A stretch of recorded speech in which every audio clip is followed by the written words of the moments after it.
felt like there was so many more mountains to climb. I didn't know if I had it in me. Of course, you never really do. Can you tell me what it was like as a child when you first started to feel, that you might be different or you might have a mental health challenge? I think my first sense that I was dealing with something different was at a very young age, actually. But that it was specifically a mental health challenge was not till much later. I always felt like there was a hole inside of me.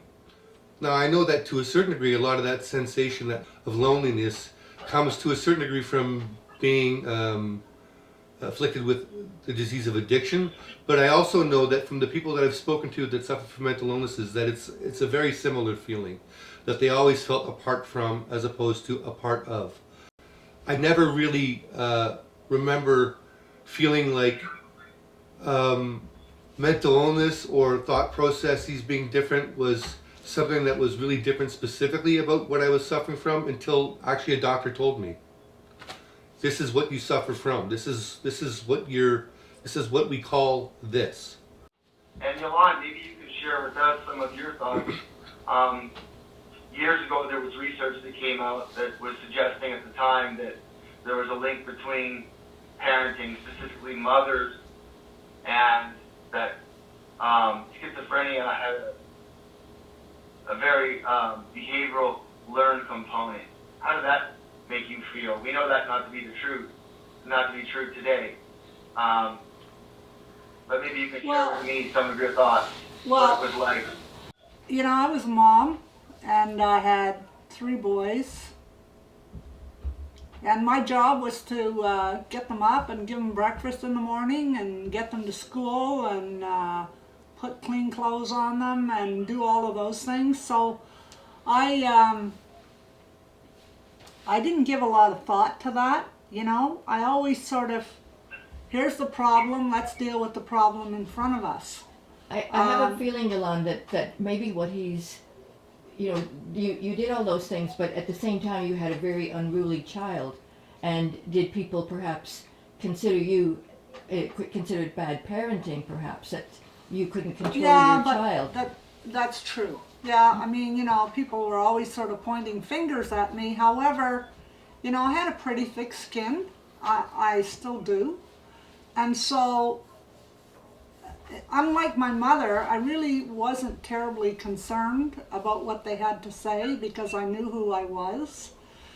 I was more concerned about the way in which Stephen was treated as a result of his behavior and how he was ostracized. Was much more concerned about that than myself. I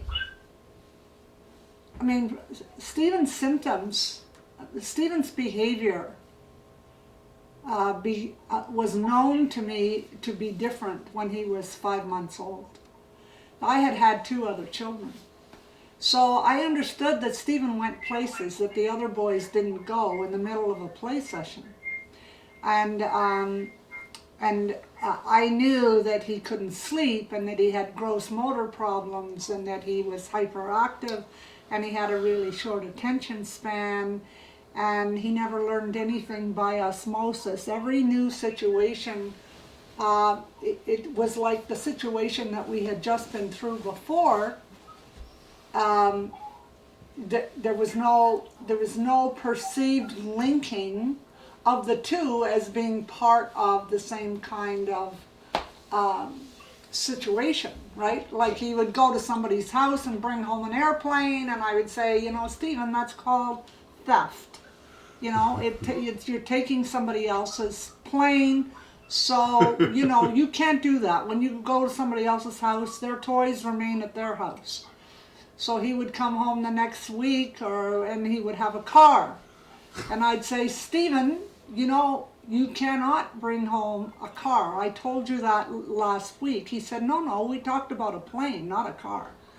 So, so it's very hard. When you have a child like Steve, you just have to basically, every event, and there were many of them, because, you know, think of a day, it's pretty long, right? And everything is into little bites and snapshots. And so there's one crisis after another, and, you know, like, you're not even sure when you get to the end what, you just are lost. Can I just add, I have one memory that I've been thinking about the last few days that stands out in my mind. Stephen couldn't have been more than 11. You were visiting our house on Athlone, and you'd been there for the weekend, we all had a good time, and it was time to go home, and Stephen didn't want to get in the car. And that's normal, he was having a good time, he didn't want to get in the car, but it accelerated. It just hit such a height, it ended up that he ran down the street, which was right in front of a church. I remember that. And he was screaming like a stuck pig at the slaughterhouse.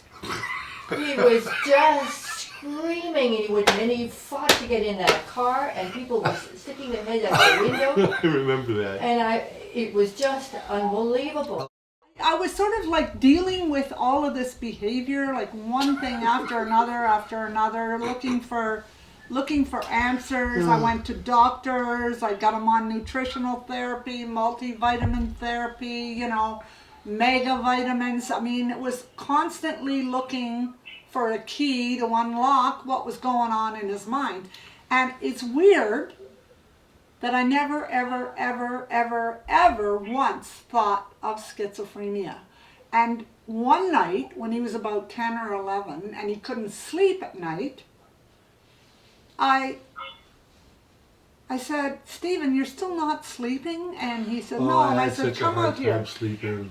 And he came out, and I started to talk to him, and he said, Mom, I need a shrink.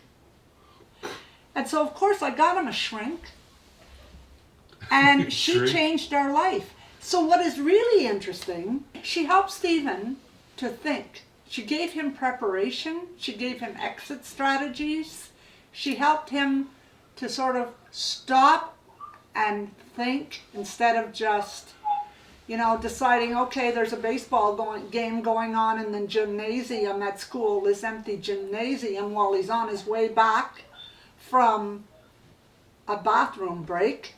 And what he really needed was he needed to stop and think, lengthen his attention span, and ask himself, is this the right thing to do at this time? Is it appropriate? What will be the results? He had 5 years of this. I mean, it was great. He became a good chess player, right, Steve? No. Yeah, you did. No. Yeah, I thought you had a good rating. No, I didn't have a good rating until I played chess in my 20s. Okay. We played chess, but I wouldn't call it chess. But now. anyway, you know what? He was just saying to Inga before,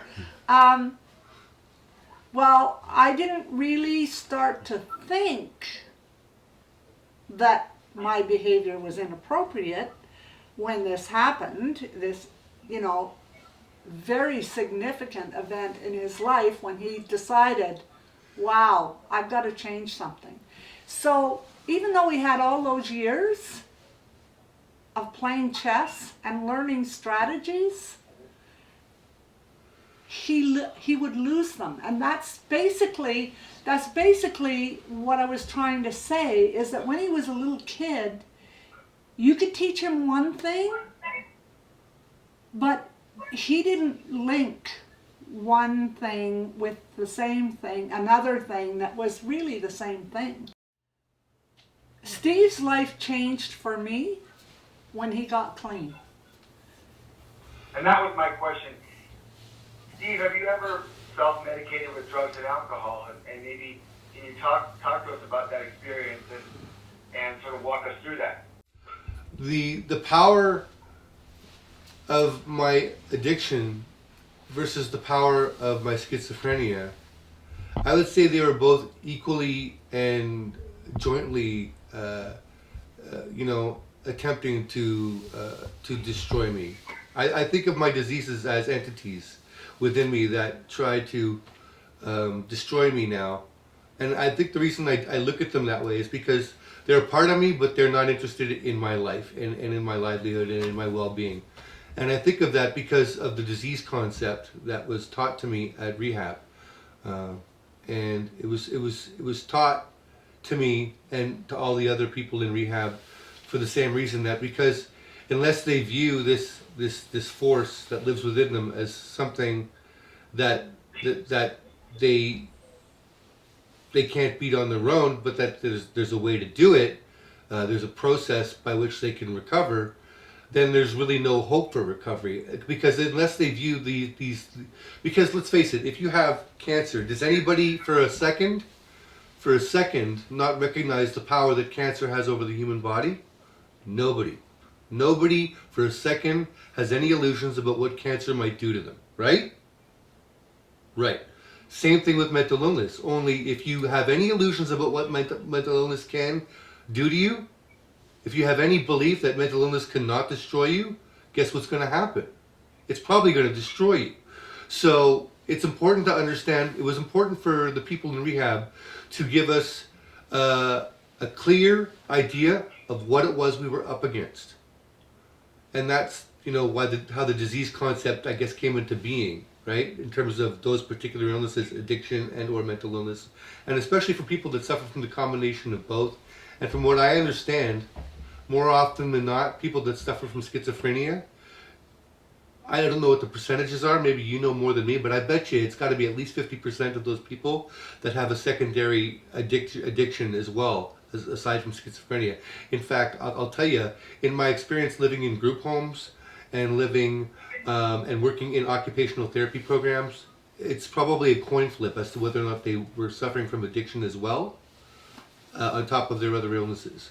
So what types of substances were you using, and how did you get clean? Well, I mean, I didn't use any crazy drugs. I drank a lot, but people often understand, I think, how powerful the addiction to alcohol is. It's an enormously powerful drug, an enormously addictive drug. Alcohol was a big one for me. It was a big marijuana. But back in the 90s, you could be smoking marijuana and God knows what else you were smoking with it too, because drug dealers would always spray it to make it more potent. They would add PCP to it. They would spray it with cocaine. And I also did a fair bit of cocaine at the end of my using. The last, say, 3 months of my using, I got into cocaine. I did a bit of cocaine. Not a lot of cocaine by some people's standards. Some people would say they threw more of that away on a day-to-day basis than what I used in a day. But whatever. I'm not going to consider myself what their addiction was. I know I was using coke, every second day minimum the last 3 months of my addiction. Anywhere from a quarter gram to a half gram to sometimes a gram a day, which really isn't a lot of coke for some people, but for me, I mean, seeing as I'd never done coke before, it was certainly enough. And how did you get clean? I had an awakening of sorts. I was lying in bed on a Saturday night, and my heart was going a mile a minute, and I thought I might have a heart attack there, and nobody would find me. And for a moment, I was okay with that. And then in the next moment, I was not okay with that. I was not okay with that being the end of me, that being my legacy. Although, interesting, once again, it was about, almost about ego in a way, that I will not have them find me like this. I don't know. I guess that's ego, or maybe it's just a desire to do something more than that. And so today, describe your life. You're married, you have 2 children, you work, you go to school. Can you elaborate on that? Like about your kids. Oh,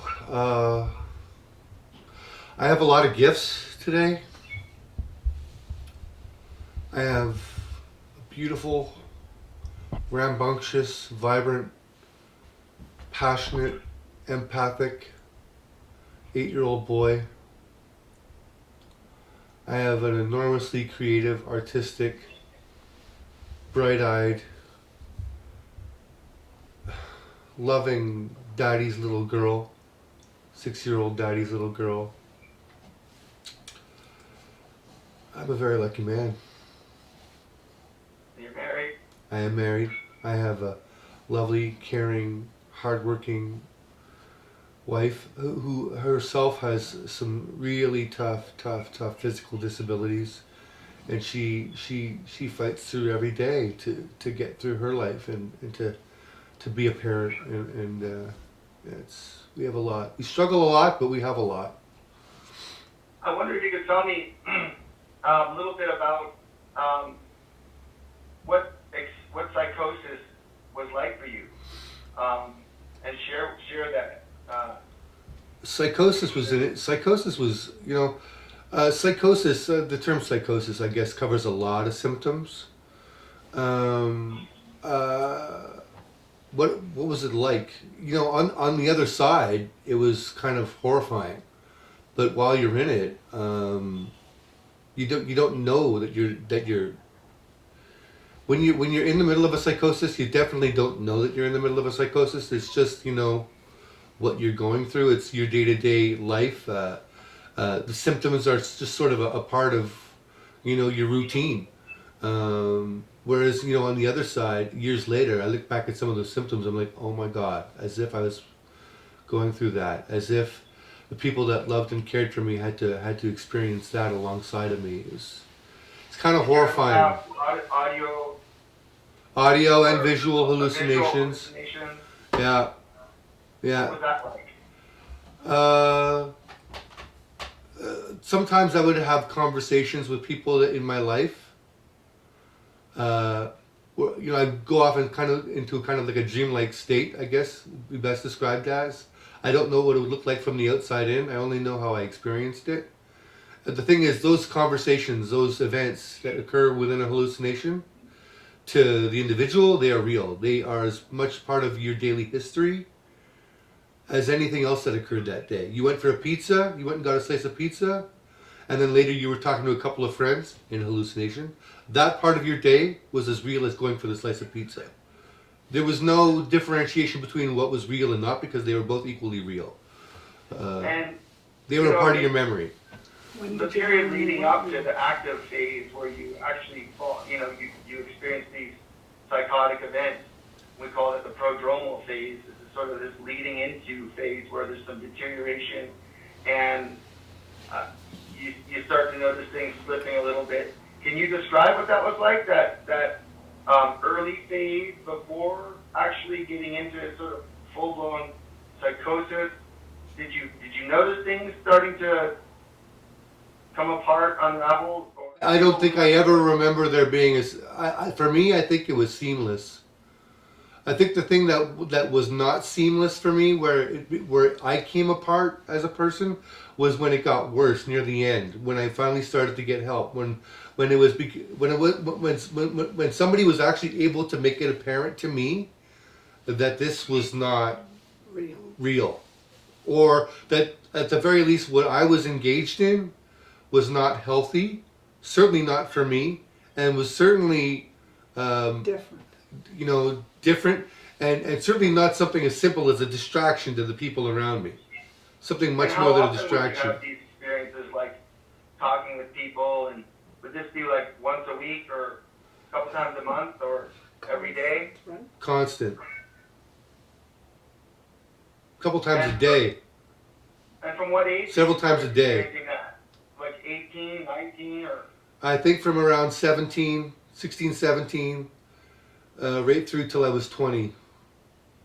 And then, when was your first diagnosis, when you were formally diagnosed? How old were you? And Yolanda, maybe you can speak to that you know this more than I do in terms of timeline. 17?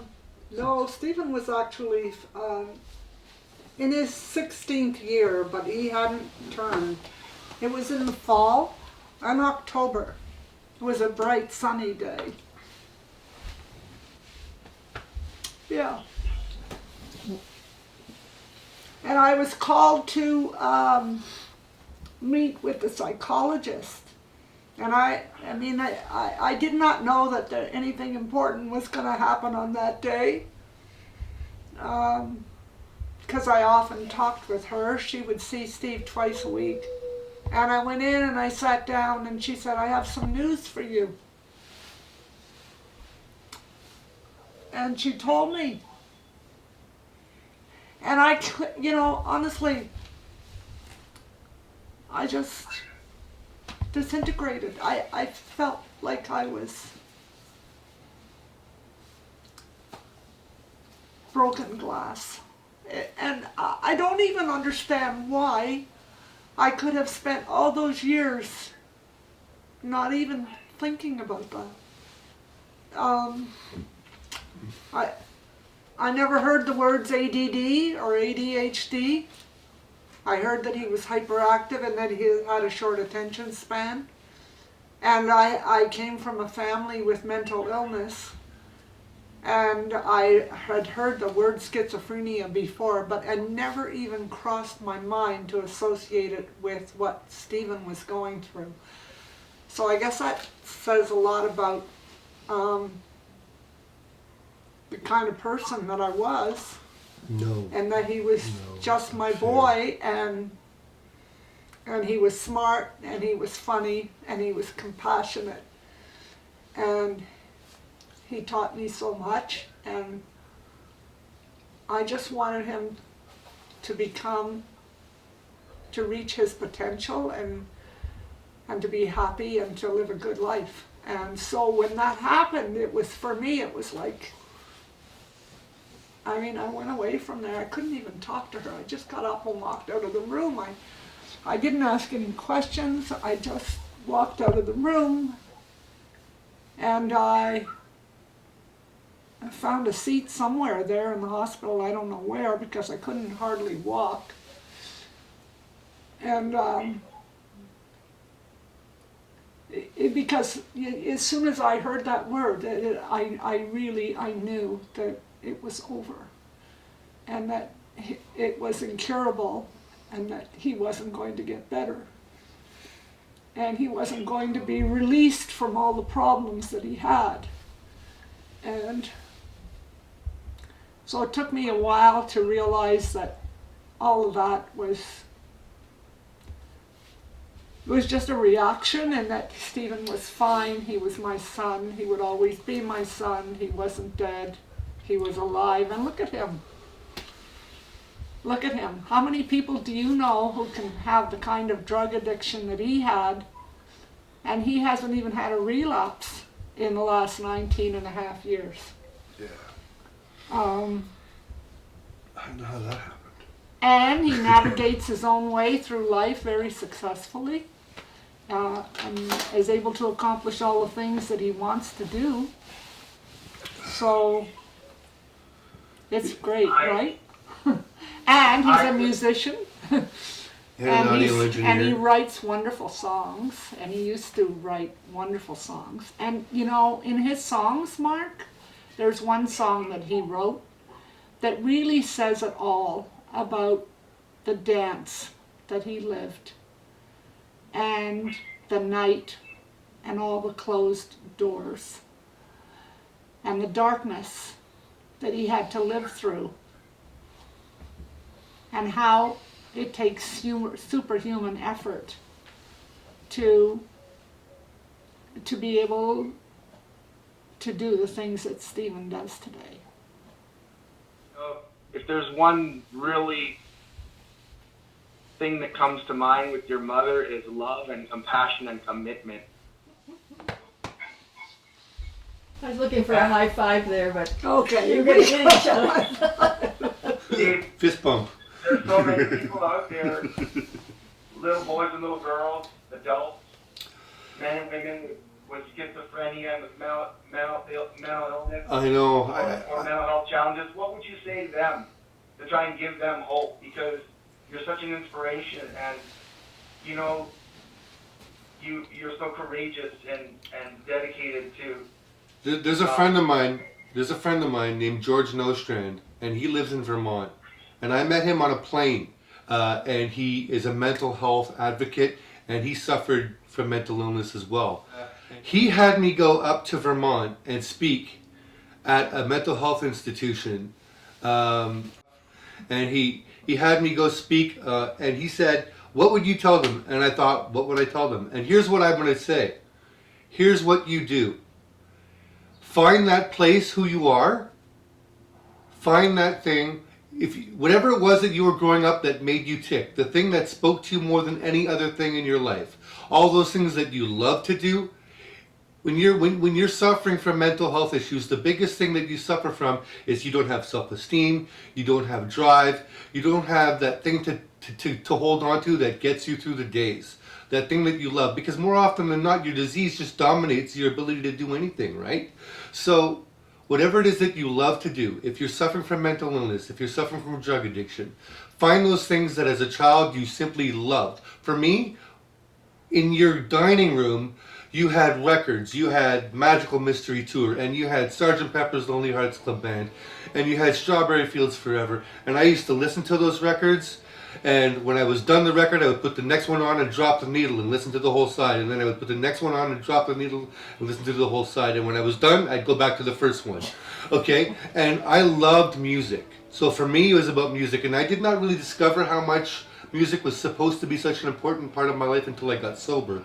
But for the people that, you know, are unaware, it's there, it's in them, it's always been there, those things that speak to them. If it's board gaming, if it's swimming, if it's playing floor hockey, if it's, you know, the Special Olympics have these programs for people that have mental illnesses where they can play floor hockey and volleyball and, you know, wheelchair basketball. Get out there, find the people that are like you. They know you better than anybody else, and you know what, there's nothing wrong with being with the people that are just like you, doing the things that you love just like them. And these are the things that are going to drive you. These are the things that are going to give you courage and confidence and self-love. Because you know what? These are the things that will allow people to recover. It's not the medications that will allow people to recover. They allow people to sustain day to day. But the things that will allow people to recover are the things that will fill them spiritually. Not physically, not medically. Find the things in your life that have always helped you feel whole, or more whole than you felt otherwise. Joyful. And those things are the things that we need to stick to, because everything else around us, whether we become employable or not, whether we end up having families or not, those are hard to measure as to whether or not the likelihood of those things are going to happen for people with mental illnesses. But what we need more than anything to get us to those places in our lives is to feel whole, to feel joyful, to feel like we are having a good time in our lives. No matter what we are going through, we have to have moments of those days every day. If you don't have a cat, but you'd like to have a cat, damn well have a cat. You know? Those things. Things like that, you know? But don't steal the cat from somebody Don't else. steal the cat. And don't steal the dog, because the dog isn't a cat. There's